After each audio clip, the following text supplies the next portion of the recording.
എല്ലാവർക്കും എൻ്റെ പുതിയൊരു വീഡിയോയിലേക്ക് സ്വാഗതം. ഈ ക്രിസ്മസിന് നമുക്ക് ഒരു ഹെൽത്തി കേക്ക് ഉണ്ടാക്കാം. 2 കപ്പ് ശർക്കര മെൽറ്റ് ചെയ്തെടുക്കാം. ഡ്രൈ ഫ്രൂട്ട്സ് 3 ദിവസം ശർക്കരപ്പാനി ഒഴിച്ചൊന്ന് കുതിരാൻ വയ്ക്കാം. ഡേറ്റ്സ്, ബദാം, ടൂട്ടി ഫ്രൂട്ടി, ഉണക്കമുന്തിരി, റൈസിൻസ് ഇതെല്ലാം 1 ടേബിൾ സ്പൂൺ വീതം എടുത്ത് തിളപ്പിച്ചാറിയ ശർക്കരപ്പാനി ഒഴിച്ചൊന്ന് കുതിരാൻ വയ്ക്കാം. 3 ദിവസം കഴിഞ്ഞ് ആണ് കേക്ക് ഉണ്ടാക്കുന്നത്. കുതിർത്താനായിട്ട് ശർക്കരപ്പാനി ഒഴിച്ചു ഇന്ന് മൂടി വെക്കാം, അവിടെ ഇരിക്കട്ടെ. ഇനി നമുക്ക് റാഗി നന്നായി കഴുകി മുളപ്പിച്ച് 3 ദിവസം വെയിലത്തിട്ട് ഉണക്കി 8 മിനിറ്റ് ഒന്ന് വറുത്തതിന് ശേഷം മിക്സിയിലിട്ടൊന്ന് പൊടിച്ചെടുക്കാം. അതിനുശേഷം നൈസ് പൊടിയായിട്ട് നമുക്ക് അരിച്ചെടുക്കണം. അരിച്ചെടുത്ത് ഈ പൊടി കൊണ്ടാണ് ഞാൻ കേക്ക് ഉണ്ടാക്കുന്നത്. അതിനുവേണ്ടി 1 കപ്പ് റാഗിപ്പൊടി, ഏത് കപ്പിനാണോ എടുക്കുന്നത് അതിന് തന്നെ എല്ലാ മെഷർമെൻറ്റും എടുത്താൽ മതി. 1 കപ്പ് റാഗിപ്പൊടി, 1/2 കപ്പ് ആശീർവാദ ആട്ട, രണ്ടും ഒന്ന് അരിച്ചെടുക്കാം. ഇനി കോൺഫ്ലവർ 2 ടേബിൾ സ്പൂൺ അതും കൂടെ ചേർത്ത് കൊടുക്കാം. 2 ടേബിൾ സ്പൂൺ അമൂല്യ മിൽക്ക് പൗഡർ അതും ചേർത്തു. 1 teaspoon baking powder, 1/2 teaspoon baking soda, അല്പം ഉപ്പ്, ഇതെല്ലാം കൂടെ ഒന്ന് മിക്സ് ചെയ്തെടുക്കാം. ഇനി സ്പൈസസിന് വേണ്ടി ഒരു 4 ഏലക്ക, 3 ഗ്രാമ്പു, 1 കഷ്ണം പട്ട, തക്കോലം ഇതെല്ലാം കൂടെ ഒന്ന് പൊടിച്ച് അരിച്ചെടുക്കാം. ചുക്കുപൊടി ഉണ്ടെങ്കിലും ചേർത്താൽ നല്ലതാണ്. 1 ടേബിൾ സ്പൂൺ കൊക്കോ പൗഡർ അതും കൂടെ ചേർത്തു നന്നായി ഒന്ന് മിക്സ് ചെയ്ത് മാറ്റി വയ്ക്കാം, അവിടെ ഇരിക്കട്ടെ. ഇനി 3 ദിവസം കഴിഞ്ഞ് ഡ്രൈ ഫ്രൂട്ട്സ് എല്ലാം നന്നായി കുതിർന്ന് വന്നിട്ട് അതിലേക്ക് കുറച്ച് റാഗി പൗഡർ തന്നെ ചേർത്ത് കൊടുത്ത് മിക്സ് ചെയ്ത് വയ്ക്കാം. ബാറ്ററിലേക്ക് ഇടുമ്പോൾ എല്ലാം കൂടെ ഒരുമിച്ച് താഴെ പോകാതിരിക്കുന്നതിന് വേണ്ടിയിട്ടാണ്. നമുക്ക് കേക്ക് ടിന് റെഡിയാക്കി വയ്ക്കാം. സാധാ വൈറ്റ് പേപ്പറാണ് ഞാനിവിടെ കട്ട് ചെയ്തെടുത്തിരിക്കുന്നത്. അതിലേക്ക് സൺഫ്ലവർ ഓയിൽ പുരട്ടി ബ്രഷ് ചെയ്ത് വെക്കാം. ഇതേ ഷേപ്പിൽ തന്നെ കട്ട് ചെയ്തെടുത്താൽ മതി. 2 ടിന്നിലാണ് ഞാൻ ഉണ്ടാക്കുന്നത്, അവിടെ ഇരിക്കട്ടെ.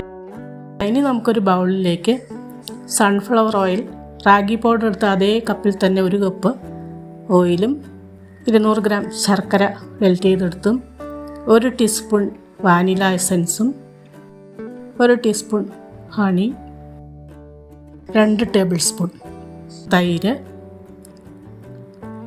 ഒരു പകുതി നാരങ്ങ നീര് പിഴിഞ്ഞത്, ഇതെല്ലാം കൂടെ ഒന്ന് മിക്സിയിൽ അടിച്ച് ഒരു ബൗളിലേക്ക് മാറ്റി. ഇനി അതിലേക്ക് നമ്മൾ റെഡിയാക്കി വെച്ച പൊടികളെല്ലാം ഒന്ന് ചേർത്ത് പതുക്കെ മിക്സ് ചെയ്തെടുക്കാം. വല്ലാതെ ഇട്ട് ഇളക്കേണ്ട ആവശ്യമില്ല. ഒരു സൈഡിലേക്കായിട്ട് ഇളക്കി കുറേശ്ശെ ഇട്ട് മിക്സ് ചെയ്ത് വയ്ക്കാം. എൻ്റെ വീഡിയോ പുതുതായി കാണുന്നവരുണ്ടെങ്കിൽ ഒന്ന് സബ്സ്ക്രൈബ് ചെയ്ത് സപ്പോർട്ട് ചെയ്യണേ. തൊട്ടടുത്ത ബെല്ലൈക്കനും ഓളും പ്രസ് ചെയ്താൽ ഞാനിടുന്ന എല്ലാ റെസിപ്പിയും നിങ്ങൾക്ക് ഇനിമേഷം കിട്ടുന്നതായിരിക്കും. ഒരു ചെറുനാരങ്ങയുടെ സ്കിന്നും കൂടെ ചിരണ്ടി ചേർത്ത് കൊടുക്കാം. ഇനി ഇതിലേക്ക്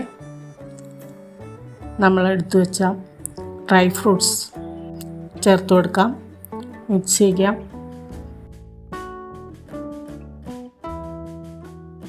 രണ്ട് ടിന്നിലും ഇതുപോലെ തന്നെ ഫ്രൂട്ട്സൊക്കെ ചേർത്ത് റെഡിയാക്കാം.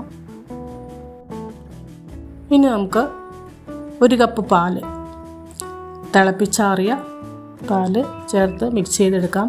എല്ലാ ഇൻഗ്രീഡിയൻസും ഫ്രിഡ്ജിലിരിക്കുന്ന എല്ലാം വെളിയിലെടുത്ത് വെച്ച് റൂം ടെമ്പറേച്ചറായിട്ട് വേണം കേക്കിന് ചേർക്കാനായിട്ട്. ബാറ്റർ റെഡിയായി കഴിഞ്ഞ് നമ്മൾ റെഡിയാക്കി വെച്ച കേക്ക് ടിന്നിലേക്ക് ഒഴിച്ചു കൊടുക്കാം. ഒരു പകുതി ഭാഗം ഒഴിച്ചാൽ മതി, വെന്ത് വരുമ്പോൾ നന്നായി പൊന്തി വരും. 2 ടിന്നിലേക്കും ഒഴിച്ചു കൊടുക്കാം. 2 ടിന്നിലും ഇനി ഇതുപോലെ ടൂത്ത് പിക്കോ എന്തെങ്കിലും വെച്ചതുപോലെ ഒന്ന് എയർ ബബിൾസൊക്കെ ഒന്ന് കളഞ്ഞ് ടാപ്പ് ചെയ്തെടുക്കാം. 2 കേക്ക് ടിന്നും ഇതുപോലെ തന്നെ റെഡിയാക്കി വയ്ക്കാം. ഞാൻ 1 ഓവനിലും 1 ഓവനില്ലാത്തവർക്ക് വേണ്ടി സ്റ്റൗവിലുമാണ് വയ്ക്കുന്നത്. ഇനി അവസാനമായിട്ട് കുറച്ച് കാഷ്യൂ നട്ട്സ് ഒന്ന് ഡെക്കറേറ്റ് ചെയ്ത് വെക്കാം.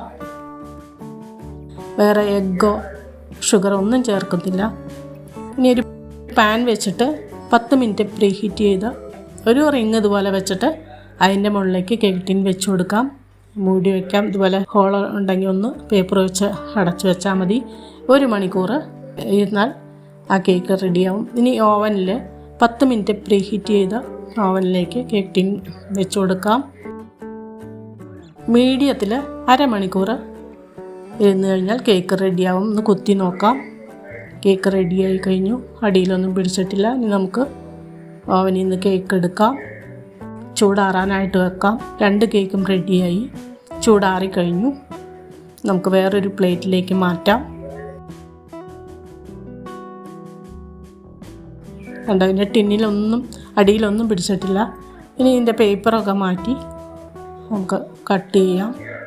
അങ്ങനെ മൈദ, എഗ്ഗ്, ഷുഗർ, റം ഇതൊന്നും ചേർക്കാത്ത ഹെൽത്തിയായ സോഫ്റ്റ് റാഗി കേക്ക് ഇവിടെ റെഡിയായി കഴിഞ്ഞു. റാഗിയിൽ ധാരാളം ഗുണങ്ങളുണ്ട്.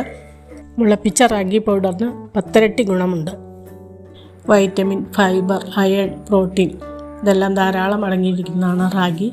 ഇപ്പോൾ ഡോക്ടേഴ്സ് എല്ലാം മില്ലറ്റ്സ് കഴിക്കാനാണ് പറയുന്നത്. അതുകൊണ്ട് ഇത്തവണ ക്രിസ്മസിന് നമുക്ക് റാഗി കേക്ക് തന്നെ കഴിക്കാം. കേക്ക് രണ്ടും ചൂടാറി കഴിഞ്ഞു. ഒരു ദിവസം ഫ്രിഡ്ജിൽ വെച്ചതിന് ശേഷമാണ് ഞാൻ കട്ട് ചെയ്യുന്നത്. അതിനു മുമ്പ് അല്പം ഹണി ഒന്ന് ബ്രഷ് ചെയ്ത് കൊടുക്കാം. കേക്കിന് നല്ലൊരു ഗ്ലേസിങ് കിട്ടാൻ വേണ്ടിയിട്ടാണ്. ഹെൽത്തിയായ റാഗി കേക്ക് റെഡിയായിട്ടുണ്ട്. നമുക്കൊന്ന് കട്ട് ചെയ്ത് കാണിക്കാം. ക്രിസ്മസിന് എല്ലാവരും ഇതുപോലെ ഒന്ന് ട്രൈ ചെയ്യണേ. ഇനി പുതിയൊരു വീഡിയോ ആയിട്ട് വരുന്നവരെ ബൈ. എല്ലാവർക്കും എൻ്റെ merry Christmas and happy new year.